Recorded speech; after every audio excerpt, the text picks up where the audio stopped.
As far as my personal views, yes, I like Bitcoin. I've written favorably about Bitcoin. Over time, the U.S. is just like its global empire is going to keep collapsing, and that the U.S. dollar is going to keep shedding its status as the global reserve currency. I mean, that's already underway. This isn't just me speculating. In other words, once it starts going, I think it's going to go fast. Upending the global monetary order is a colossal challenge, but if you know the enemy and know yourself, you need not fear the result of 100 battles. To break down the inner workings of the money printer and explore a Bitcoin future, we're joined by the brilliant Dr. Bob Murphy, PhD in economics from New York University, Senior Fellow at the Mises Institute, and Chief Economist at Infinio. Going beyond Bitcoin to give you the skills and insights to escape the fiat matrix, this is Mentor Sessions.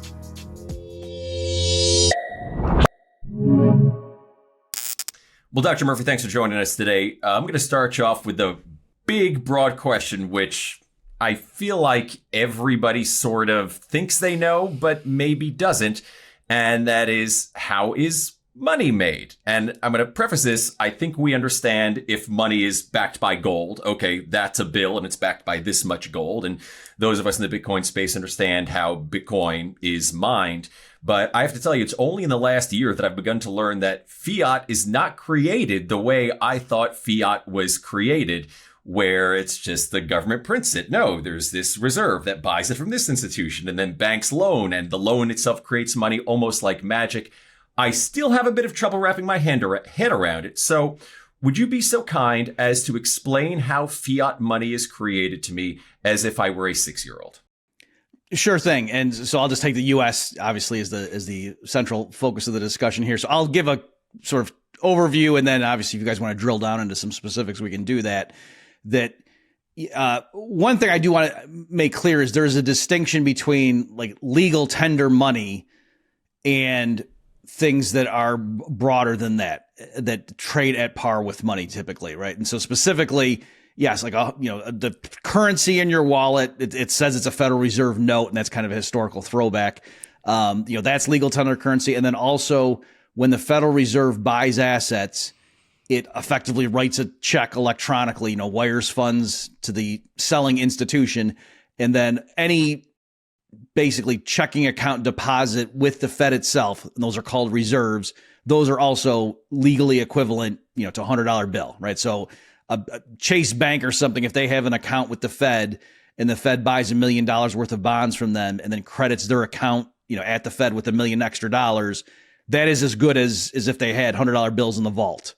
Okay, now it's also true though, so that's one level, and you could call that like the monetary base, or some people might call that M0. All right, but then the next layer out, and this is what you're getting at here, is you might think, okay, that's the end of the story, and that that kind of makes sense, and we don't, maybe it'd be better if those $100 bills were backed up by gold or something. They're not, and they can just print money. But okay, fair enough. But then there's another layer to it where the commercial banks are involved as well, and so here's where things really do seem mysterious. It's that, strictly speaking, yes, if a commercial bank just lends you $1,000 and, grants you a personal loan, let's say, and then credits your account with $1,000, they didn't have to go get that from somewhere. Just the act of them lending you the money brings that into existence, in the sense that if at any moment in time you added up all of the checking account deposits of everybody in the economy, they would all think that, oh yeah, I have that money. If I said to you, how much money do you have right now? You say, oh, I got $80 in my wallet and I got $300 in my checking account. I have $380, right? So that process, when the commercial bank just lends money to somebody and credits their checking account, that number went up for that person. And the point is, it didn't need to go down for somebody else in the system. And so the total amount of money, but again, that's just to be clear, that's not legally the same thing is a $100 bill in your wallet, right? That ultimately, if there's a bank run and then Chase tells its customers, sorry, we can't redeem your request, or if you show up, the bank closes, you go to the ATM, it doesn't work. That signals the fact that it's not the same thing as having a $100 bill in your wallet, that Chase technically owes you $100. However, in practice, the reason, this is the last thing I'll say, and then, if you guys want to take it further, feel free. The reason though, in practice, economists call basically when the bank owes you money, that's as good as money, is because for most practical purposes, most merchants will accept the two at par, right? So if you go to the grocery store and they ring it up and you owe them $90, you can either take out, 4 20s and a 10 from your wallet, or you can swipe your debit card. And technically what happens is Chase, instead of having 300 in your checking account, now just says you have 210, and now Chase owes the grocery store $90. And that's the way you paid it, right? So technically you're in a sense paying with an IOU from Chase. You're not paying with literal legal tender money, but because Chase is probably good for it, that's why they tend to trade at par. And so that's why economists include checkable deposits with commercial banks that are reputable as part of, quote, the money supply. But again, it's called M1, for example, right? So they have different layers. And that's the way, though, that, again, and you're right. I agree with you, Gary. That's something I didn't fully understand, even when I had a PhD in economics. At that point, it was only until later that my personal interest in, familiarity with the Austrian school took me into that stuff, where it really clicked with me that, there is a legitimate sense in which banks, when they lend money, create it. And the last thing I'll say is that's only true if there's what's called a fractional reserve system. If commercial banks follow what's called 100% reserves, then that wouldn't happen. If for them to grant you an extra $1,000 in your checking account, somebody would have had to buy CDs or something. And those people would have to think, I don't have this money right now. I got to wait. I lent it to the bank. I got to wait to get it back. Whereas what's weird with checking accounts is everybody is kind of quasi lending to the bank at an instant maturity loan or something that gets rolled over infinitely times per day. It's a weird thing to try to quantify what the heck are they doing. But, I don't think it's wrong to say they're in a sense creating money out of thin air by granting loans. Amazing. I'm glad you understand this. I'm glad somebody in the world understands this, because you helped me, definitely. Mm-hmm. I don't think I still fully have it, but that's my own incompetence. I appreciate it. It seems to me almost like it's almost like rehypothecating based on credibility, right? Like instead of rehypothecating on something like gold along those lines as well too. And what I'm finding fascinating that I'm curious that you can maybe break down for. So if you were to have a bank run, what's essentially to stop them from just continuing to print credit units in order to satisfy the demands of that bank run? So where is the rubber meeting the road on that aspect? Right. So good question, Nathan. And that's also too that, Gary, you're saying glad someone. What's weird is there are a lot of people that they understand everything I just said, but then they think that's literally the end of the story. And so a lot of them think central banks are irrelevant. It's all private, and they look at the quantities and say, hey, private banks create more money, in terms of percentages than, the central banks do. And so but this gets to your question, Nathan. The point is, yes, ultimately, legally speaking, and also just in terms of how the public would respond, if the only reason your grocery store lets you swipe the debit card is because it's a reputable place. If you just took out an IOU from your Uncle Jim and said, here, I'm going to pay with this, they would say, what the heck is that? Right. And then so that's the issue. And that, yes, in practice, if the bank does get into trouble, there are banks that get shut down. Yeah. Right. That happens often, even though we don't typically think about it. And so, yes, all of a sudden, a bank whose ability to redeem immediately at par, if that comes into question, then all of a sudden the community locks up and they don't accept claims on that bank anymore, and that they no longer trade equivalently to money. And so that is ultimately why central banks still matter and so on. So part of what happens, though, is there were major bank runs in the early 1930s, for example. That went hand in hand with the Great Depression. We can talk about that more if you want, but the conventional view that isn't wrong is that the banks got all screwed up and there were major bank runs and that was a problem. And so then things like FDIC come into play. And people think, my money is guaranteed now. Like the federal government is telling me, up to, $250,000 now per checking account. So it's weird that on the one hand, it solves that problem, right? That it makes the public not so eager to run. But on the other hand, that means then you're not monitoring, people are just opening checking accounts based on, where's your branch located? How many ATMs are in my area? Do you charge a fee monthly? Not, let me look at your investment portfolio and see if you're, putting my money to good use here. So it is kind of an odd mixture there, but that's partly the answer. That's one of the functions of FDIC is to neuter that, to make people less likely to go run the bank. Because there's a sense in which commercial banks under fractional reserve banking are fundamentally illiquid. They're not. People oftentimes say they're bankrupt. Technically, not necessarily. You know what I mean? But no, by their very nature, they're illiquid. That they are borrowing very short, like immediate redemption, and then lending long. They're making it give us your money. You can withdraw it just walking into the branch, and we're going to go give someone a 30-year mortgage. That's a very risky model.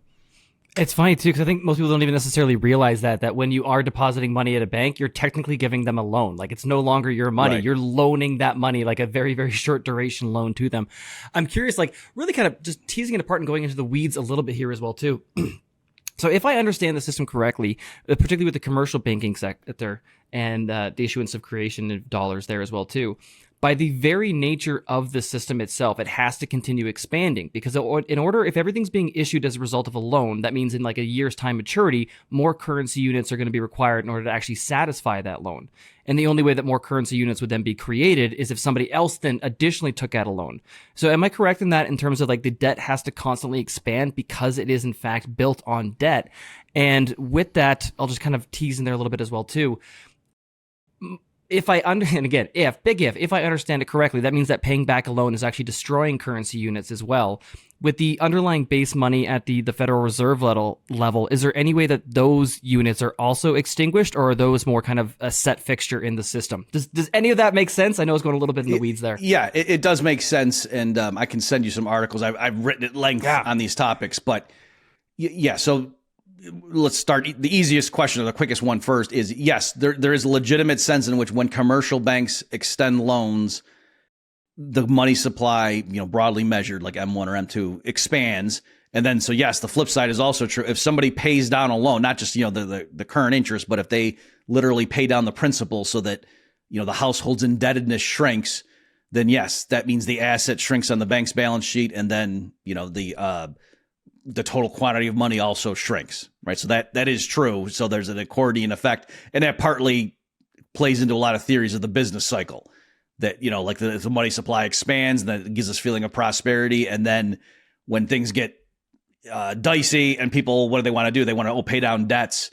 Well, then if that means the money supply is contracting, maybe that's not what you want to have happen at the time when the economy is starting to totter, right? So there's things like that where it can kind of like amplify, the oscillations.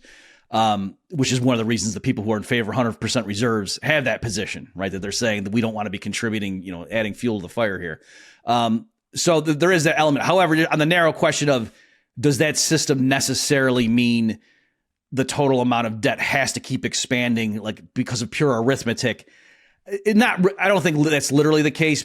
Just a simple example, like if you borrow $100 from your neighbor and it's a 10% interest, per week, let's say, you could just like mow his lawn every week and he gives you $10 and then you just pay him the $10 back, right? So in that system, you could just, you could look at it naively and say, well, wait a minute, if there's, let's say there's only $10 in existence between you two, like there's just a $10 bill and that's it.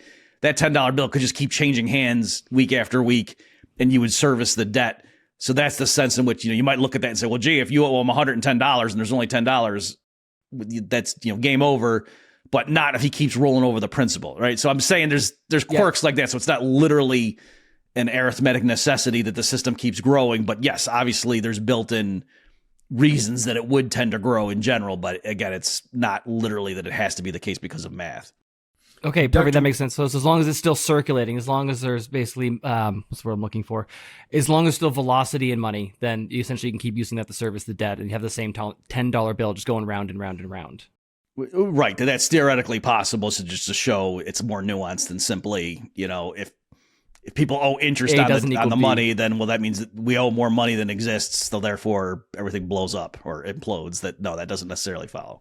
If you're enjoying this video with Dr. Murphy so far, please do us a favor, hit that like button. It really does help out. And now a quick message from this episode's sponsor.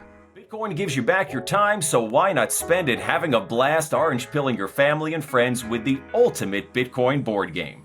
Block Hunters is a fast-paced adventure that mirrors how Bitcoin actually works. Anyone from Bitcoin beginner to seasoned hodler can play as one of 10 characters, each highlighting a real-world use case. You'll fill the mempool with transactions, mine like a pro, and fight to fill the block to claim your Bitcoin reward, all while keeping your identity hidden. After all, privacy is important. Block Hunters is a STEM.org authenticated game fostering critical thinking, problem-solving skills, and exploring real-world applications. Turn off the screens and have a 30-minute exciting experience the whole family will enjoy. Remember, Block Hunters isn't just a game. It's your secret weapon to fight misinformation, spark understanding, and lead the charge toward a bright orange future. One play and your friends will be begging to set up a wallet. So what are you waiting for? Grab your copy of Block Hunters today and become the unstoppable Bitcoin evangelist. No preaching required. Head to blockhuntersgame.com by simply scanning the QR code or click the links below. Use promo code BTCMentor for 10% off. Dr. Murphy, you talked about being able to use that same $10 bill back and forth in this bit of a quirk in the way that kind of circular economy was running. One of the things we've heard for years from people in, I guess, the Keynesian school, and to be clear for those listening, you are in the Austrian school, is that you need to actually grow the amount of money in the world for an expanding economy. And that's something that people have, I guess, criticized Bitcoin, I think, initially, although not as much lately, that there is a fixed supply. So if the economy grows, how can that keep up with it? Can you explain why that's kind of a faulty premise, the idea that you need to kind of keep growing the money supply in order to keep up with a growing economy? Yeah, sure. And you're right. People, they would say that about gold. It's also one of the reasons that a lot of mainstream economists say, oh, the Fed should have like a 2% CPI inflation target, which for a lot of people, they're trying to debase the currency on a systematic basis. And if prices only rose 1%, they would be kicking themselves like, oh, we did a bad. And yes, they would be kicking themselves. But I disagree with the theory behind it or the rationale. So you're right, Gary. The claim is that, I mean, there's different versions or different, if you ask different people, like to say what specifically would go wrong. So a real naive concern is to say, like, oh yeah, so let's say the whole world's using Bitcoin as the money. And yet especially once it caps out at 21 million, as long as real GDP is positive, then that means, other things equal, the price of everything quoted in Satoshis is just going to have to go down year after year, like 3% or something. And then, so the concern is, well, doesn't that mean anybody, especially like with a durable good, like a refrigerator, a computer, is going to not buy it because they're going to say, well, let me just wait. And it's going to get cheaper. And then wouldn't that cause, so, the quick counterexample say, oh, you're right. And that's why no one ever buys computers, right? Because those keep getting, especially measured like in computing power, even with our inflationary currency, the metrics that, the actual performance, is dropping in price, but yet people buy new computers all the time, right? So there's that, that's a more sillier one. A more sophisticated objection runs like this. They'll say, like in general, like let's say the real rate of interest is supposed to be 2%. In our world, if prices are rising 3% a year, then the nominal interest rate has got to be 5%, right? So the people, you lend out $100 today, you get $105 next year, but 3% of that is just the rising prices, and so you're getting real 2% real return. And so you add them together, and then if you flipped it and went the other way, you could say if prices were falling 1% a year, then the nominal interest rate only needs to be 1% to give you that 2% real return, right? So you're like, okay, but then the concern is, well, but what if prices are falling 5% a year? Then the nominal rate would have to be negative. And yet, why would anybody lend 100 today to get 97 back next year? You would just sit on your cash. And so that is and then some guy literally just a month ago emailed me that he was worried about Bitcoin and or gold coins or whatever. And so there, I think there's the quick thing I'll say on that is there's a distinction between the price of the final good and the things you would have to buy, like the inputs to make it. So like if it's a bottle of wine, for example, let's say right now, the spot price is $100, it's going to fall to 95 next year. That doesn't mean somebody wouldn't be willing to invest in it, because what if right now, like the grapes and the glass and whatever you need to make it sells for 94. So you spend your $94 today as an investor, you make the physical bottle of wine, you hold it for a year, it matures into a 1-year-old bottle and you sell it for 95. You still made an extra $1 on your investment than if you just sat on the 94 in cash, right? Even though by hypothesis or stipulation, I'm saying, let's assume all prices fall, right? Like even the grapes and the labor and everything also get cheaper, 5% cheaper, but still you could just keep doing that year after year, as long as you get what I'm saying, like the relation between. So there's things like that. Like once you realize, no, it's not that issue would cause some fundamental, break upon investment in real physical processes. It was just people would have to take all that into account and make their forecasts. But that's the beauty of Bitcoin, is it would be very predictable, right? So yes, there is that hard cap in general. Once we settle down, prices quoted in Satoshis are going to fall over time, but it's going to be very predictable. And so people would just take that into account when they're writing up credit contracts and, 100%. And it also assumes that there wouldn't be any present demand, right? The idea that like nobody would spend, it's like, I need steak today, regardless of the fact that it's going to be cheaper in a year's time. Excuse me.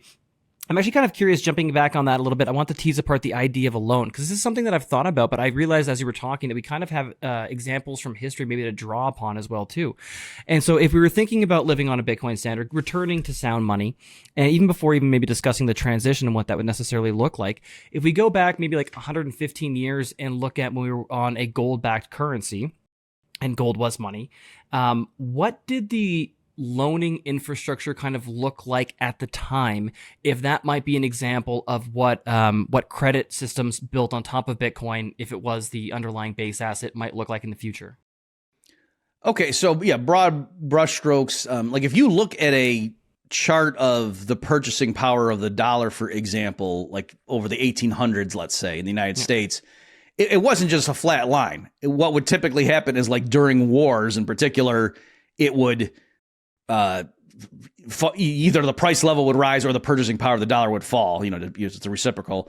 But then after the war was over, then it would be the other way around, right? So in general, prices would rise during, like the Civil War, they went way up, but then after the war, they came back down. And what happened is like even the North, like, so the South was printing their own currency and that was terrible hyperinflation, but the North, even they went off the gold, silver backing to print green, they call them greenbacks. Yeah.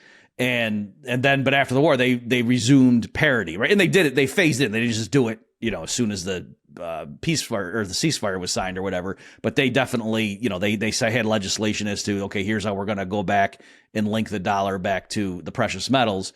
And so that then caused price deflation, right? And so the idea was if you just held a bunch of, gold eagle coins or something that your grandpa gave you in 1800 and then you gave it to your grandkid, as of 1890, those things in the marketplace could still go buy the same amount of like, tailored suits and steak or whatever. The purchasing power roughly stayed the same over long stretches, even though it was variable depending on the specifics. So that obviously is not true anymore, right? So you would never sit on, $100 bills, under for a rainy day. That would be crazy because you get killed by inflation, right? So I'm just showing like just how much things have changed because we switched over. So to answer your question, in general, nominal interest rates tended to be lower. So nominal meaning just the actual market contractual rate, not inflation adjusted, because lenders knew that, oh yes, I'm going to be getting paid back in dollars that are, roughly is the same strength as what I'm lending out. So there was that tendency. And so ironically, the fear of the people saying, oh, you need an elastic currency or you need like a depreciating currency is that would imply actually the real rates of interest, I think, were probably a lot higher in the 1800s than nowadays, right? That it wasn't, in other words, that lenders would lend out for $100 and then get back less. They would obviously still get a positive return measured in money, and prices would either be constant or even gently fall depending on the time period. So the idea was, real interest rates were high, and so that might have stifled investment or so. But no, I'm pretty sure like the 1800s are a pretty good boom time in terms of industrialization and whatever. You know what I mean? So just empirically, I think that shows, what happened. The other element here too that is sometimes people say, oh, it's a problem with a system like that. Like you don't want people just hoarding the money. You want them investing in things. And I want to say, no, that's not actually true. That the average household, if all they're trying to do is save and like defer consumption to just keep their options open and say, yeah, we want to live below our means now. I'm in my 30s. I have a certain income, again, like measured in Bitcoins. I don't want to go and blow that all, on fancy cars and whatever. Let me save for the future. It's not that you have a particular investment strategy of, I want to put it in the NASDAQ or in Australian real estate. You kind of just want to generically in the abstract defer consumption. So what is the most generic investment outlet is the money, right? And so I actually think that's a feature, not a bug of a system like this where people can, if they don't want to take on additional risk and they don't have any particular views about the performance of this sector or that industry, they just want to defer spending to just hoard the money. I think that's actually good, whereas a lot of mainstream economists, especially Keynesians, like you guys are saying, think that's a bad thing. But no, prices can adjust. It's not that if I refrain from spending, all of a sudden, some factory is going to remain at 50% capacity for 10 years. No, prices adjust. And if the factory can't sell at that price, it'll just lower its price and then boom, it'll get, its output taken.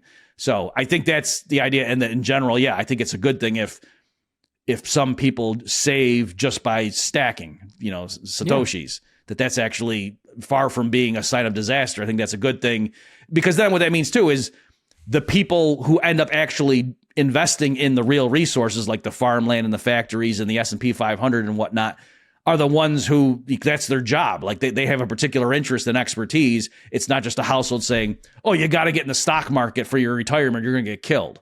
Yeah. Right? That's actually not a good thing. And that's why, like in 2008, a bunch of people couldn't retire because they had their retirement in the stock market thinking that was safe, and no, it wasn't. Yeah. I mean, on a fundamental level, that's how it's supposed to be. Time is our only actual limited asset. So if you are delaying gratification, if you're buying a car now, that should cost you more than buying one down the road, because you've delayed your gratification of having that time use immediate. So yeah, I mean, that makes complete sense to me. But literally just the other day, I'm hearing in the EU, they're like, well, we're going to tax I guess just fallow savings, to use an agricultural term, just people who aren't using their savings because it's not being put to use. I don't even know what that means, not being put to use. Yeah, and related to that too, they were doing this in Japan and whatnot, that because this was more like, I don't know, 10 years ago or something, where, yeah, people were just very afraid of things, and they were just willing to tolerate even in some places like negative interest rates. And so then people were going to cash. And then I don't know if you saw, but like some of the major central banks were then like literally, exacting negative interest rates on people's checking account balances. And it was the kind of thing where, a large institution, they're not going to just pull out and be sitting on, billions of dollars worth of yen in currency, right? Because that's just kind of risky. And so, let's leave it parked there. And then they're even doing things too, like if some institutional client were going to just go to cash, they were going to assess you an interest charge based on your historical usage. You know what I mean? Like to even like ex post just say, well, because you used to keep this much with us, and now since we switched to a negative interest rate policy, you pulled it all out. We're still going to, if you want to use it. And so it's like, if you want to keep using the banking system, you got to just suck it. And again, where's all that coming from? It's this very Keynesian notion that low interest rates are good and they help the economy. And that, the worst thing in the world is if people try to save and not spend. And that's because, that aggregate demand drops. And again, that's I think that's a bugaboo, but also that's partly the reason you get those periods where there's an unexpected shock to aggregate demand, is because the system's so volatile. Under a Bitcoin standard, where no institution would have the ability just to flood the market or to contract it, the money supply, then things would be very predictable, and everybody would have a pretty good idea about what's aggregate demand going to be 3 years from now. Yeah. I was going to say, yeah, there's one of the things regarding savings that always stood out to me too, is this idea that savings was somehow wrong. I have very strong feelings it's the other way around, that it's incredibly almost like a higher moral good, in the sense that you have provided, especially in a voluntary system, you have provided value to other people and not reciprocally consumed. So you've just bettered everybody else's life and haven't taken the equivalent for yourself yet. We touched on that as well too. The idea that if you're messing with it, you're also screwing with the signals in the system, meaning that I would imagine, I believe this is correct, that if everybody is essentially saving, that we would see a decline in interest rates we'd maybe see an increase in interest rates as people are trying to attract. No, not the way around. We'd see a decline in interest rates, which would then signal to businesses that this might be a good opportunity to invest in capital expenditure or try to expand their production or other things along those lines too, because there is that kind of pent up demand that is available if they can essentially access it. And the other thing that I want to touch on before I had like a million other questions was this idea that the business cycle, that everybody kind of getting synced up. And this feels like very much so a direct result of messing with the money. Like it makes no sense to me that every business sector would go through the same business cycle at the same time, right? That they would all align and have this big kind of crash and bust and boom. Like I could see like, okay, you have, Uber come along and that disrupts the transportation industry. Makes sense, but I'm not sure why that necessarily impacts like agriculture or beef. Mm-hmm. Yeah, so that was great. I don't know if you did this on purpose, but everything you just said all is tied together in terms of the Austrian view to explain all those things. So yeah, the way like Hayek would explain it is to say, he had a nice quote. I'm not going to get it exactly. Something like, in order to explain why things should go wrong, we should first understand why they should ever go right. And so his idea was, and Roger Garrison, who's an Austrian macroeconomist and has done a lot on business cycle modeling, takes that approach, and he, like when he does his PowerPoint lectures for undergrads and things like that, he first just says, let's understand how is it that a society in a normal, long run equilibrium, if they live below their means, how is it that that leads to a rising standard of living? And so the idea is, yep, households save, that pushes down interest rates, because like the loanable funds are higher and other things equal. And then that gives a green light to businesses to invest in longer projects, right? Because if you're like the example I actually use, let's say you're deciding, should I build a apartment complex, 15-story apartment complex. There's this plot of land. I can figure out how much is the real estate, how much would it cost me to build the thing. And, so let's say you do the calculation, it cost me $10 million to build the thing. And then you figure out, okay, what are the vacancy rates and how much rent could I charge? And what you're going to get is, an idea of an upfront huge capital expenditure and then a flow of net income, into the foreseeable future. And so what's a huge variable in your calculation to say, should I go ahead with that project, is what's the cost of capital? What's the going market rate of interest adjusted for the riskiness of this project, right? And if it's a high rate of interest, then you're not going to do it. If it's a low rate of interest, then you will do it, right? And so that's, the insight. And the Austrians say that an important price that helps coordinate activities is they could say the interest rate, or, the constellation of interest rates on the yield curve or whatever. And that's what helps coordinate. So when households defer consumption and save more, how do the entrepreneurs know what to invest in, right? And it makes a difference, right? If households have a very long-term horizon, very low time preference, maybe the businesses want to invest in really long-term projects. Whereas, if the households are relatively impatient, we can't tie this capital up too long. And interest rates are like the penalty on tying up the capital for too long. So what happens? So that's, the way it works normally. When the interest rate's right, it just helps coordinate that. And that's how, society retools away from making TVs and, steak dinners and whatever, and makes drill presses and more factories and things like that. That's how you can understand, so we get more physically productive over time if we save and invest more. Okay. And the interest rate coordinate. But now what happens if the reason the interest rate drops from 6% to 1% isn't because the households consumed less and saved more, and that channeled real savings into the, entrepreneurial sector? What if the reason interest rates dropped is just the banks decided to create more loans? And actually now at the lower interest rate, households save less. Because now, I can, credit card rates I'm getting a special APR of 1%. Yeah, why don't we take that vacation? So you get a double whammy where the businesses are getting the green light to invest in long-term projects because interest rates are low, capital's really cheap, seemingly, and the households are actually consuming more.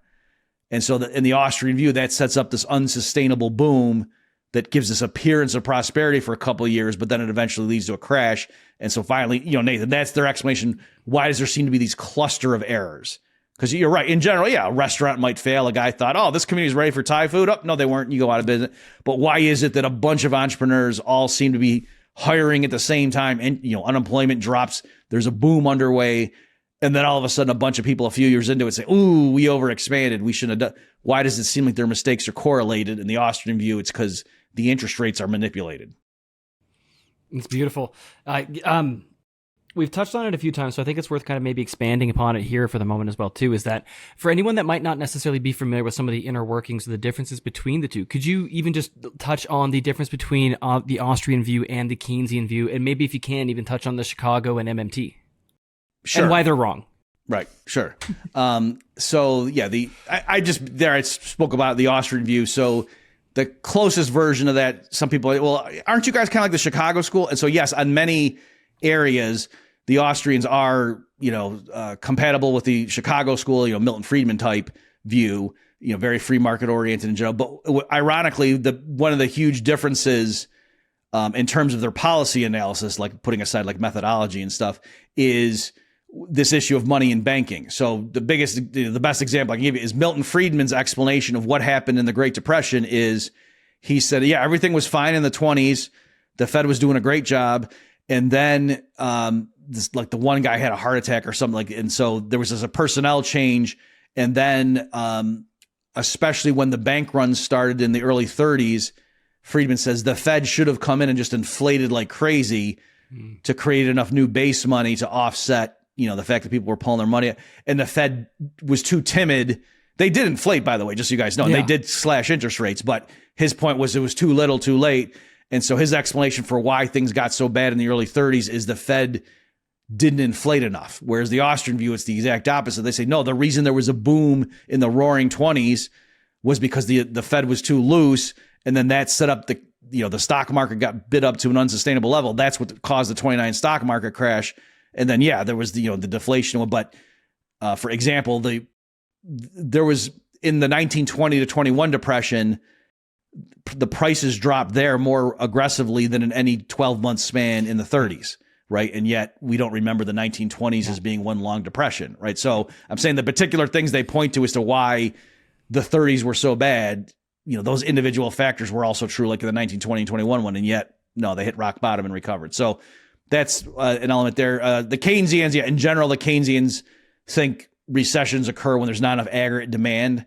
So their big deal is to goose spending. And first you lower interest rates, but if interest rates hit 0%, then you're in what's called a liquidity trap. And then they think that means at that point, the federal government has to run a budget deficit just to get more spending in play.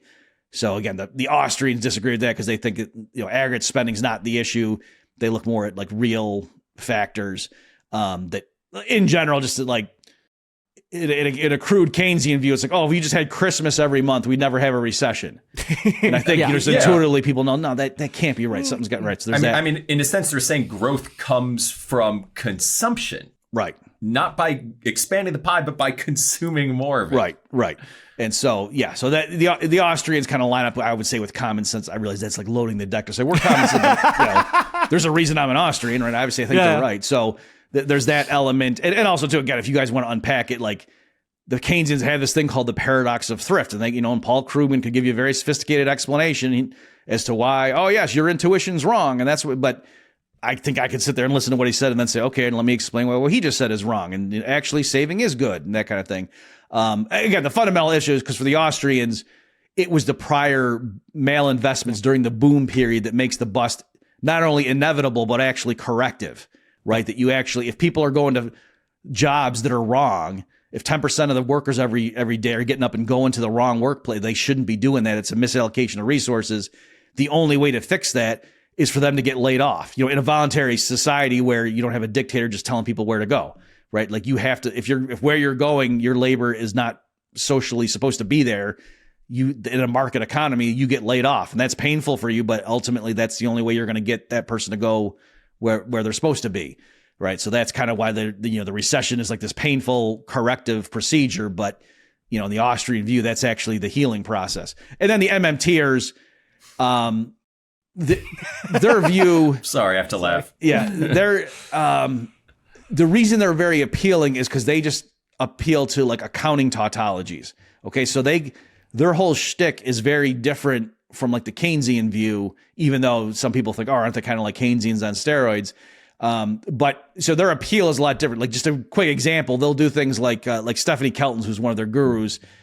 She tells a story in her book where she was meeting with a bunch of like policy people and, treasury officials and stuff like that.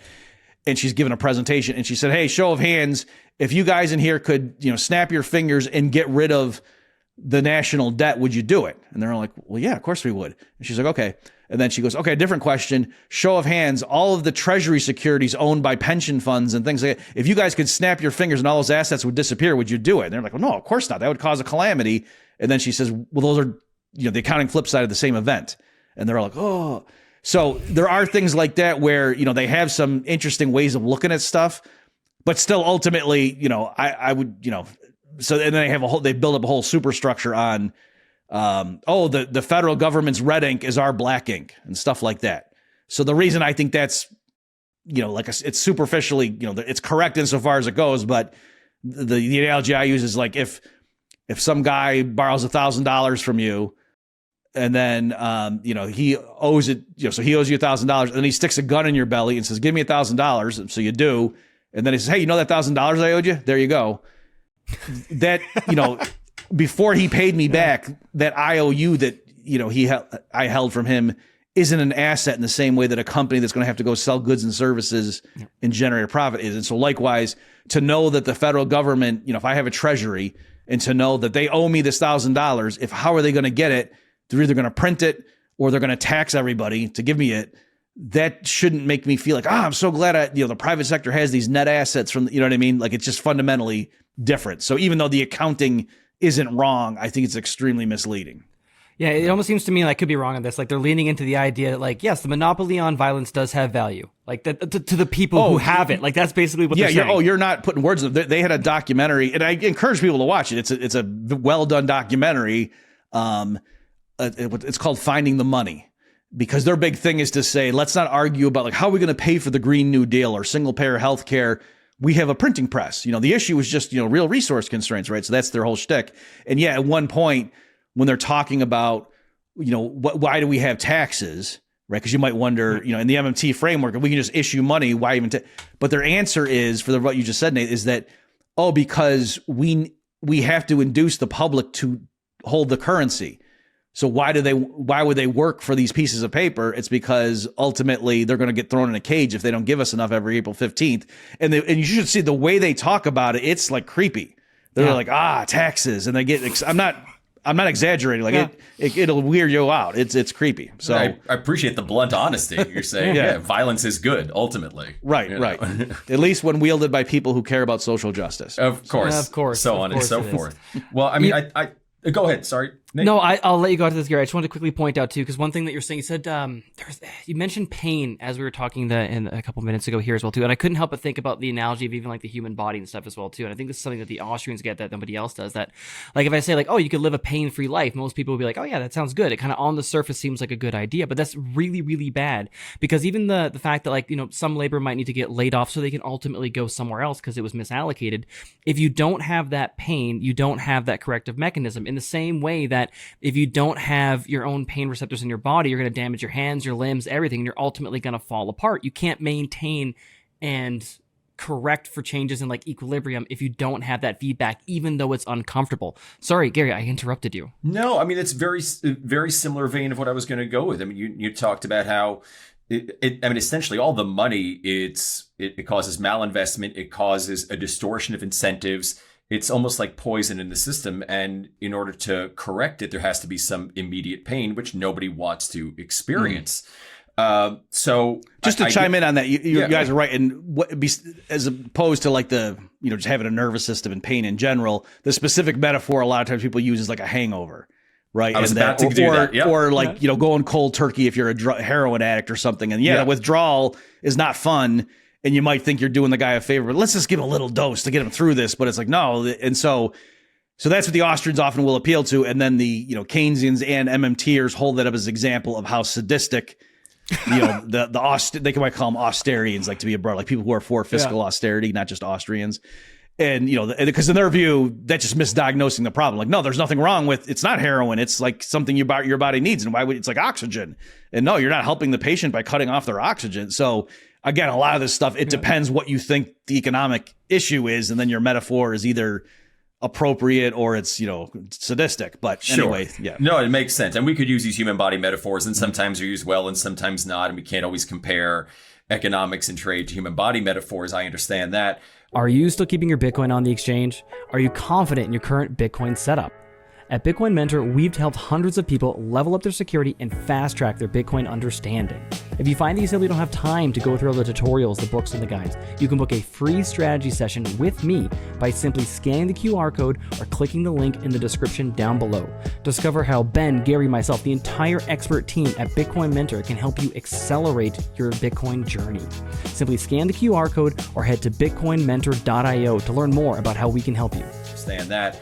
To brass tacks, like let's say there is a way to have a sound money system, whether somehow we're able to achieve that in gold, which I think you can't because you're still dealing with humans who have to ship the gold back and forth. You needed something to represent the gold, and that's going to get manipulated. Or if it happens with Bitcoin, which I think is what people like Nathan and I are betting on, and I don't exactly know where you stand on that, Dr. Murphy.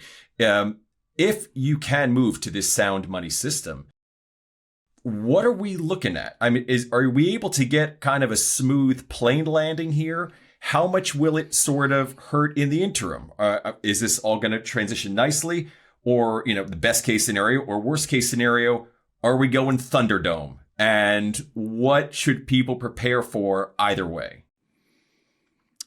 Okay, so yeah, as far as my personal views, yes, I like Bitcoin. I've written favorably about Bitcoin. I also still like gold, and it actually, I'm open to the idea of there might be things of like token. I know they exist right now, but I think they might gain in popularity of like real world assets, tokenization. Like blockchain based tokens that correspond to some physical gold, in a safe vault somewhere in Switzerland or something, So I think all those types of things are there. And in general, yes, I think what's going to happen is over time, the U.S. is just like its global empire is going to keep collapsing, or you could say shrinking if it might be less dramatic. And that the U.S. dollar is going to keep shedding its status as the global reserve currency. I mean, that's already underway. This isn't just me speculating. It's just I'm saying just extrapolating current trends, like since from 2000 to today. Could you expand on that a little bit? Even just give me some examples or what you're seeing that's showing the collapse in the U.S. dollar kind of hegemony? Yeah. I mean, so I don't remember the exact statistic off the top of my head, but just because I wrote an article and then I was on a zero hedge debate a year ago at this point with Jim Rickards was on my side, and we were debating two other guys who were more bullish on the U.S. dollar than we were. I think it was Brett Johnson and Michael Every. Yeah, it was the other guy. Yeah, that was a good one. Brett being the dollar milkshake guy. Yep. Yeah. And so anyway, there, we took the kind of I think we said 2040. Did we say 2040? Maybe 2030. Anyway, they kind of pushed us to be more aggressive than really to make it more provocative. Okay, fine. But anyway, yes, that.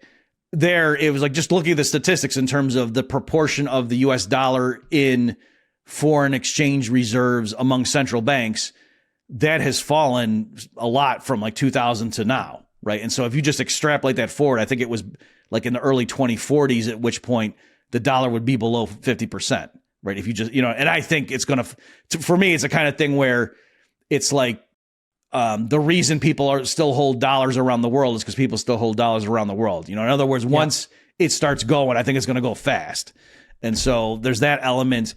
And also too, just a lot of, like whatever one thinks about, the Ukraine situation, but the U.S. government's reliance on financial sector measures, like cutting off Russia from the SWIFT system and all that stuff. I think a lot of places around the world, corporations and governments who, they don't have a problem with the U.S. per se. We're just like, wow, they can just flip a switch and then we're cut off from international trade. That seems kind of precarious. And so I think that, we're not going to see it right now, but I think over the next 5 to 10 years, just seeing that and how much, if your economy is tied to the U.S. dollar, they can just shut you off. That I think that's going to get people. And then again, it's the kind of thing where it's going to be hard to predict because it's like, it's like if everyone wants to switch their phone network or, we don't like Facebook anymore, let's go somewhere else. Like it's hard to coordinate, but once there is a viable alternative and it picks up momentum, then it can be a mad dash if the fundamentals were wrong for the thing that was like had the first mover advantage. So I think you're going to see that in general, and just also economically that like the BRICS nations, are China. If you use purchasing power parity, has it had a higher GDP than the U.S. for a long time at this point.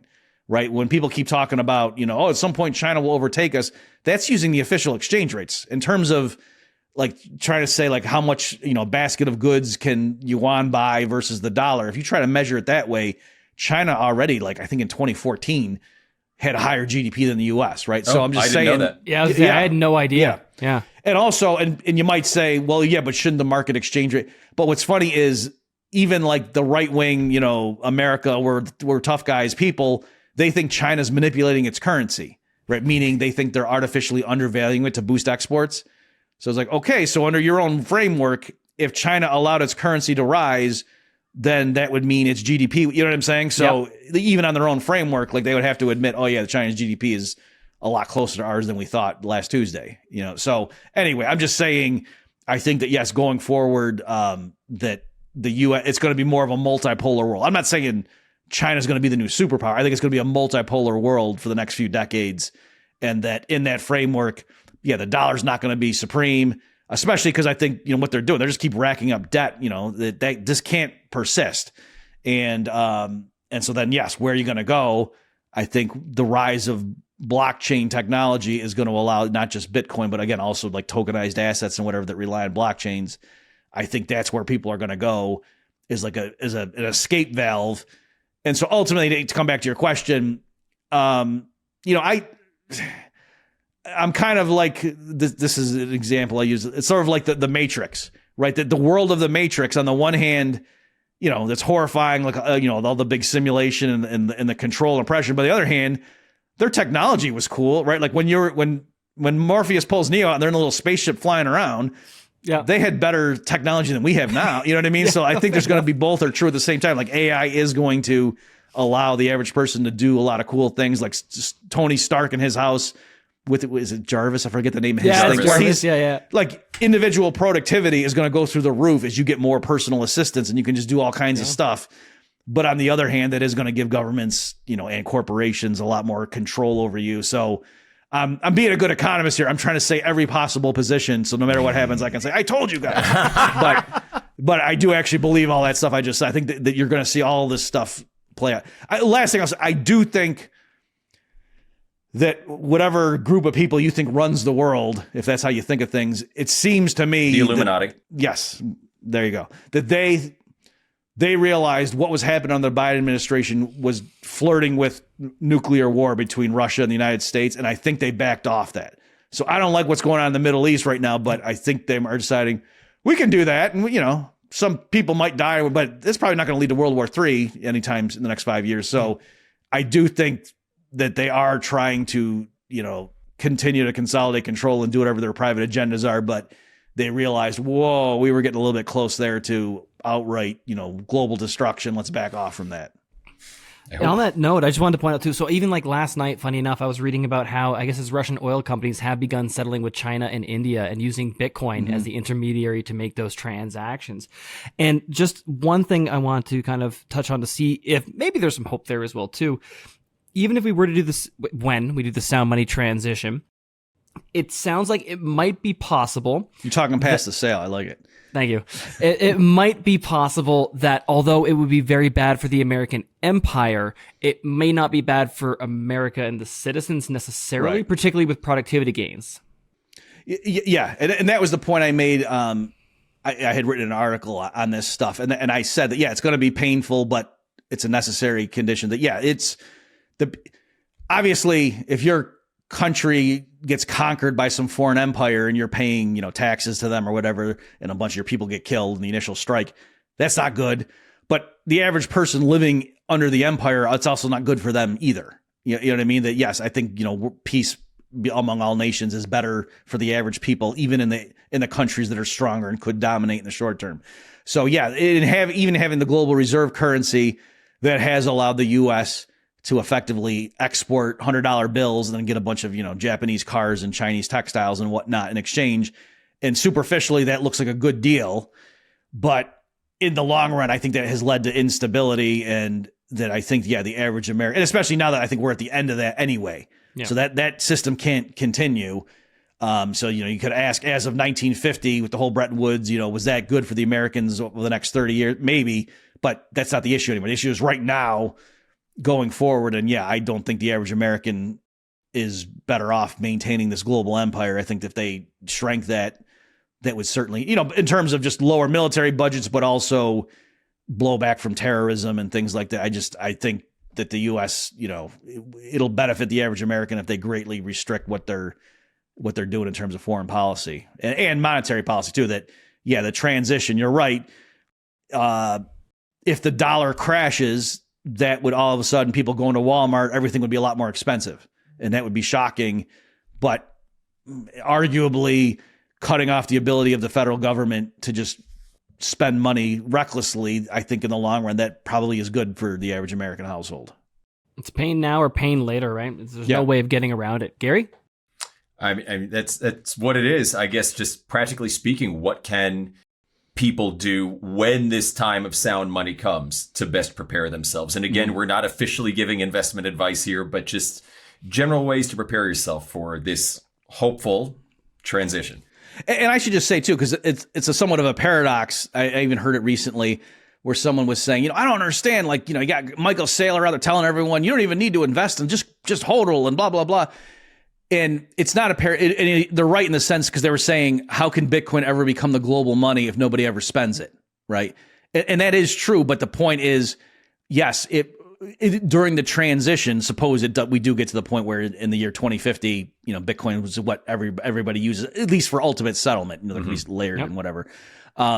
Then what would happen is at that point, once it got to the point where every household had a little bit and every corporation had a bunch and, big governments had a bunch, after that it got to the point and then there were no more people piling into it, then, the double digit price appreciation would taper off. Yep. Right. And then people would start allocating out and say, oh, well, at this point now, I'm probably going to earn 1% of my Bitcoin. I could earn 10% over here. Maybe I'll, and then that's how they would then transition into people using it for commercial transactions as opposed to just, pure hodling. But it's not a wash. You are performing a social service, right? Like if the world is supposed to, for fundamental reasons, switch to Bitcoin, by a few people who see that now piling into it and jacking up the price, they're pulling that forward, that point at which everybody's using it, right? So I'm just saying, if the predictions are correct, then you're doing a socially useful service by piling into it. So good. I like to know that what we're doing is the correct answer and the moral good too. Yes. I was going to say even at the end there that like it'll reach a point like no one's going to spend it. It's like, yeah, but the producers out there, they're going to be demanding it as compensation for their work and their labor and for their services and their products. So if you want to hire Dr. Murphy in 2050 to come and work for you, you're going to have to pay him in Bitcoin.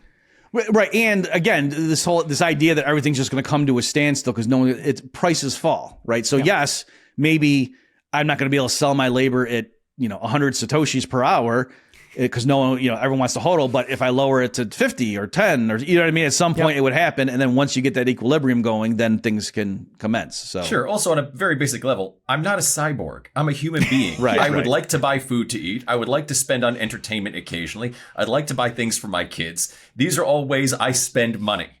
Right. Yes. And even like the most hardcore hodler, like if some, kid's living in his 1-bedroom apartment, and then his Bitcoin holdings keep going up, and he realized I could go buy an island and have a fleet of servants by selling off 0.1% of my holdings.